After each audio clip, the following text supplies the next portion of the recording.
प्रेम शब्द मत बोलिए।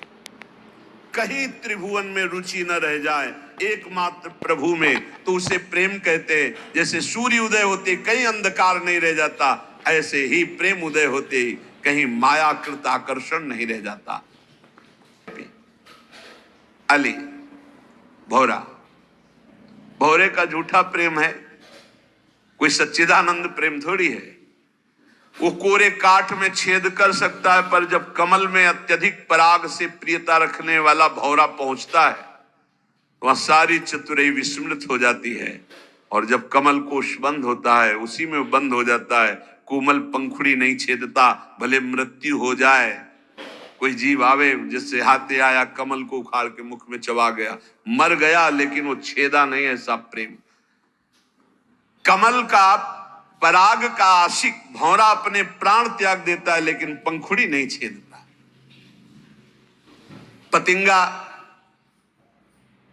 देख रहा है सामने सैकड़ों पतिंगा दीपक से जलकर तड़प रहे हैं, पर वो तेज से प्रेम करता है, जाकर अग्नि का आलिंगन करके भस्म हो जाता है, प्राणों की निछावर। मृग नाद से प्रेम करता है। बहलिया पहले जे ही वीणा का नाद किया, जहां कान में स्वर पड़ा भाग कर आ गया, क्योंकि नाद प्रेमी है। आकर खड़ा हो गया, वीणा रख दी, बाण संधान किया, प्राणों ले लिए।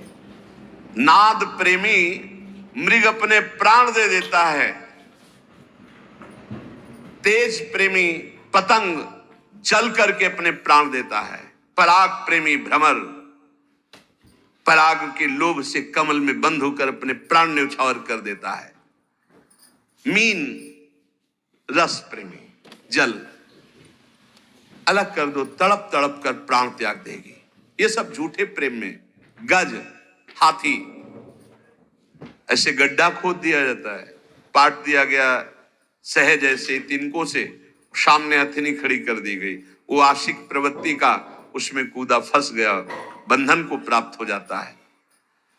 चातक चाहे जितना कष्ट हो, पीछे सुनाया चातक की अनन्य निष्ठा, वो केवल स्वाति बूंद पीने के लिए पी पी पुकारता रहता है, प्राण त्याग देता है, अन्य जल में चोंच नहीं मारता। और चकई चकोर, ये सब झूठे प्रेम में। और तुम प्रियालाल के प्रेमी हो, सच्चिदानंद के प्रेमी हो, और तुम्हारे अंदर नाना प्रकार की विलासिता है, भोग है। कहां? इसका मतलब अभी सूर्य उदय नहीं हुआ, क्योंकि अंधकार है। इसका मतलब अभी प्रेम उदय नहीं हुआ, क्योंकि तन विलासिता। जब तक थोड़ा भी स्वार्थ है, तब तक प्रेम नहीं है। अमृत राशि में एक जल बिंदु भी शोभा नहीं देता। ऐसे प्रेम में थोड़ा भी स्वार्थ, थोड़ी भी कामना, पर प्रेम की प्राप्ति जब तक ना हो, तब तक अनन्यता तो धारण कर ले कि मुझे जो चाहिए वो प्रियालाल से ही चाहिए, अन्य किसी से याचना नहीं। और प्रियालाल दे दे तो जय जय, और ना दे दे तो जय जय। हम मांगे इन्हीं से, हम कहें इन्हीं से। और उत्तम बात तो है, ना मांगे ना कहें, वो सर्वज्ञ हैं, सब जानते हैं। इंतजार करो, सब ठीक हो जाएगा। बोले बहुत हमारी श्रद्धा थी, भक्ति थी, बड़ा भाव था, बड़ा प्रेम था प्रभु से, पर हमारा अकेला लड़का था, भगवान ने उठा लिया, पूछ लिया, अब हमारी भगवान पर श्रद्धा नहीं। ये प्रेम नहीं है। अभी ये भक्ति का भी रंग नहीं है। प्रेम तो बहुत ऊंची बात है, ये सब बातें नहीं। भक्त को पता होता है मृत्यु लोक है, यहाँ सब समय से अपने आप जाएंगे। न कोई मेरा पुत्र है, न पत्नी है, न मैं किसी का पति हूँ। सेवा मिली है, अपने कर्तव्य का पालन करो, नाम जप करते हुए भगवत प्राप्त हो जाओ, बस ये उद्देश्य। पर ये सब भूले हुए हैं। संसार ये मेरे पति, मेरे पुत्र, मेरा घर, ये मेरा मकान, लेकिन चंद दिनों का। जानते हैं बुजुर्ग लोग चले गए, परिवार के कितने लोग चले गए, ऐसे तुमको भी जाना है। जिसका आदि अंत होता है वो प्रेम नहीं होता। जैसे धूप आती है, छाया होती, धूप चली जाती, छाया मिट जाती है, सब प्राकृतिक धर्म जैसे। ऐसे नहीं कि प्रेम था अब प्रेम नहीं रहा, ऐसा नहीं। प्रेम जब आएगा तो कभी हटेगा नहीं, बढ़ता ही चला जाएगा। प्रेमी में कभी मिलन बिछुड़न वाला चक्कर नहीं होता। वो बिछुड़ने की बात कर रहा है, लेकिन उसके नेत्रों के सामने प्रभु है। वो मिला हुआ, कैसे तुम प्रेम की बात समझोगे? जब प्रियालाल का हृदय से हृदय लगता है तो नेत्र वियोग होते हैं, बड़े वियोगी। और जब नेत्र से रूप पान कर रहे थे तो तन में वियोग होता है। प्रेम को समझने के लिए ये जो दोहा समझ गया वो समझ जाएगा। तन मन के बिछुरे नहीं, तन मन के बिछुरे नहीं, पर चाह बढ़े दिन रैन, कबहु संजोग न मानही, देख भरी भरी नैन। वियोग दुख और संयोग सुख। प्रेम में संयोग वियोग रूपी दुख सुख रूपी द्वंद्व नहीं रहता। प्रीतम नेत्रों में बस जाते हैं, पर बसे हुए भी मिलने की चाह रहती है। कैसे समझ पाओगे? अर बरात मिलबे को निस दिन, मिले ही रहत मनो कबहु मिले ना। भगवत रसिक रसिक की बातें, रसिक बिना को समझ सके। तन मन के बिछुरे नहीं, आगे दो, चाह बढ़े दिन रैन, कबहु संजोग न मानही, देखे भरी भरी नैन। ये प्रेम कभी बिछुड़ने नहीं देता, न तन से और न मन से, पर मिलने की चाह बनी रहती है। कैसी पहेली है? तन मन के बिछुरे नहीं, चाह बढ़े दिन रैन। रात दिन मिलने की चाह और रात दिन मिले हुए।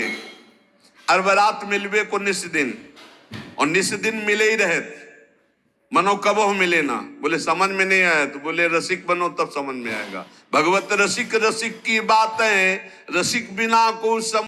सूक्ष्म तरम, सूक्ष्म से भी सूक्ष्म प्रेम बात है। बोले प्रेम चर्चा तो अनिर्वचनीयम प्रेम स्वरूपम। कैसे चर्चा करें? बोले ये वायु से भी अधिक सूक्ष्म है।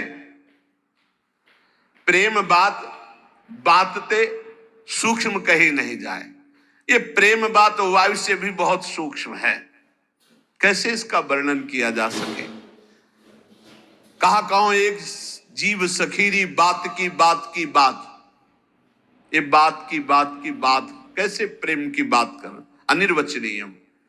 प्रेम की वार्ता इस शरीर रूपी वृक्ष का जो विस्मरण कर लिया और मन से डूबा हुआ है वो समझ पाता है।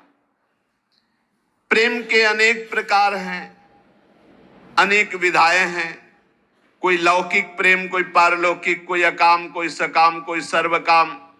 लेकिन प्रेम शब्द की सार्थकता केवल प्रभु से ही है। प्रेम है वही प्रेम है, और ये प्रेम पूरा संसार टटोल कर देख लिया, किसी बिरले में होगा, अन्यथा नहीं। शरीर सुख, संसार की भूख, सामग्री की चाह, लोक पर लोक के कल्याण, ये तो सब मिलेगा। जैसे बालू का पुल बांधा जाए तो कैसे टिक सकता है? बड़ा कठिन है। ऐसे ही निरंतर प्रियालाल में ही रमण करना मन का, ये बहुत कठिन है। तत्सुख भाव आना, यही कठिनता रसिकों के संग से प्राप्त हो जाती है। जिस समय प्रेम का प्रादुर्भाव होता है, मन को बड़ा बलवान कहा गया। जब प्रेम प्रकट होता है तो लोक रीति, कुल रीति, वेद रीति, सबसे मन उदास हो जाता है। एकमात्र प्रिया प्रीतम की रस रीति में लग जाता है। देखो प्रेम का प्रभाव, जो संसार में कभी रोके नहीं रुकता था मन, वो एक झटके में सारे संबंधों को तोड़कर, महागजराज है ये, प्रियालाल के चरणों में, नाम में, रूप में फंस गया। आहा, ये निरंकुश उन्मत्त महान गजराज मन जब प्रेम का प्रादुर्भाव हुआ तो ऐसा झटका मारा। कुल रीति, लोक रीति, वेद रीति, व्यवहार, लोक परलोक, मोक्ष, सबका त्याग करके अनुरागी बन गया। प्रिया हा लाल। उसकी दशा क्या होती है? जिसके हृदय में प्रेम प्रकट हुआ, महाभाग्यशाली हृदय में प्रेम उदय होता है। जिसके हृदय में प्रेम उदय होता है उसे कुछ अच्छा नहीं लगता। बोले वो उदास रहता है। हंसी मजाक, खेलना, खाना पीना, ये सब भूल जाता है। एक अद्भुत स्थिति प्रेमी की होती है। वो जगत का कल्याण करने की सामर्थ्य रखता है, ऐसा महापुरुष, पर ऐसा बिरला मिलेगा। 2-4 वर्ष की बात नहीं कहते, 10 वर्ष की बात कहते हैं। कभी महाराज जी को मुस्कुराते नहीं देखा। अब बात अलग है। जैसे सूर्य संपूर्ण सृष्टि से किरणों के द्वारा जल एकत्रित करके फिर वर्षा करता है, तो निहाल कर देता है, ऐसे बरस रहे बरसत जुगल किशोर। मन पंग हो जाता है, प्रियालाल के सिवा कहीं जाता ही नहीं। जैसे अभी है कि प्रियालाल में लगता ही नहीं, विषयों में लगता है। घंटों आप टीवी देख सकते हो, मन नहीं भागेगा। घंटों मोबाइल में समय काट सकते हो, मन नहीं भागेगा। लेकिन आप घंटों बैठ करके 42 लीला का पाठ करें, घंटों बैठकर निज मंत्र शरणागत मंत्र जपें, असंभव। और जो जप रहे हैं वो साधारण नहीं, वो साधारण महाभागवत है, जिनका मन शांत, घंटों मंत्राकार वृत्ति, बहुत ऊंचाई पर चढ़ रहे हैं। पर जब प्रेम प्रकट होगा तो फिर मन अमना हो जाता है, मन में कोई चाह नहीं रह जाती। वो चाह में ही भागता है, राग और द्वेष में, अनुकूलता और प्रतिकूलता में। अब ऐसी समतुल स्थिति हो गई है कि मन पंग हो गया। अरे हमारा आपका मन क्या, प्रियाजू की रूप माधुरी देखकर लालजू का मन पंग हो जाता है। देखो माई अबला कै बलरासी, अति गज मत निरंकुश मोहन निरख बंधे लट पासी। देखो माई अबला कै बलरासी, अब ही पंग भई मन की गति, बिन उद्यम न्यास, तब की कहा कहो जब पिय प्रति चाहत भ्रकुट विलास। अभी हालत ये हुई, प्यारी जू की एक लटपास कपोल पे आई, उसे देखकर अति गज मत निरंकुश मोहन निरख बंधे लटपास, इनका मन इसी में पंग हो गया। सुंदरता की सीमा प्यारी जू, और ऐसी प्यारी जू, ऐसे प्यारे जू को देख पावे, उनसे प्रेम हो जाए और मन फिर कहीं और चले, ऐसा कैसे हो सकता है। उधो मन न भये 10-20, एक हूतो सो गयो श्याम पे। अब तुम्हारा ब्रह्म ज्ञान कौन सुने। गोपी